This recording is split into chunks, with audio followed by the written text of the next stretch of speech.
विटा बस स्थानकात सायंकाळच्या सुमारास एक अज्ञात प्रवासी इसम बस स्थानक प्लॉट क्रमांक 7 वर बसची वाट बघत बसलेला होता। काही प्रवाशीही समोरील बाकावर बसलेले होते। अचानक सदर इसम समोर बसलेल्या एका प्रवासी इसम चक्कर आल्यासारखे करू लागला, अशी चर्चा घटनास्थळी असलेल्या प्रवासी नागरिकांतून होत होती।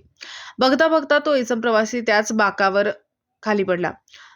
यावेळी तो पडल्यानंतर आजूबाजूच्या नागरिकांनी व प्रवाशांनी पुढे जाऊन पाहिले, मात्र त्या पडलेल्या प्रवासी इसमाची कोणतीच हालचाल दिसून आली नाही।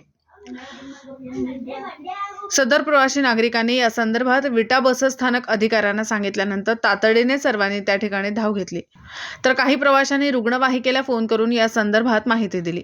घटनास्थळी रुग्णवाहिका व डॉक्टर आल्यानंतर त्यांनी त्या ठिकाणी तपासले, मात्र तो जागीच मरण पावल्याचे सांगितले। त्याचा मृत्यू कशाने झाला या संदर्भात माहिती मिळू शकली नाही।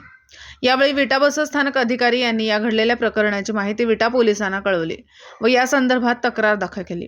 विटा पोलिसांनी घटनास्थळी येऊन त्या मृत्यू पावलेल्या इसमाचा पंचनामा करून सदर रुग्णवाहिकेतून यास विटा सांगली रोड येथील ग्रामीण रुग्णालयात हलवण्यात आले। हा इसम खानापूर तालुक्यातील असल्याचे घटनास्थळी प्रवाशांतून चर्चा उशिरा होत होती। विटा पोलीस रात्री उशिरा यांच्या नातेवाईकांचा शोध घेत होते। सदर इसमाचे नाव गाव समजू शकले नाही। बस स्थानकात ही घटना घडल्यामुळे प्रवाशांनी नागरिकांनी मात्र मोठी गर्दी केली होती। विटा प्रतिनिधी शिराज भैया शिकलघर।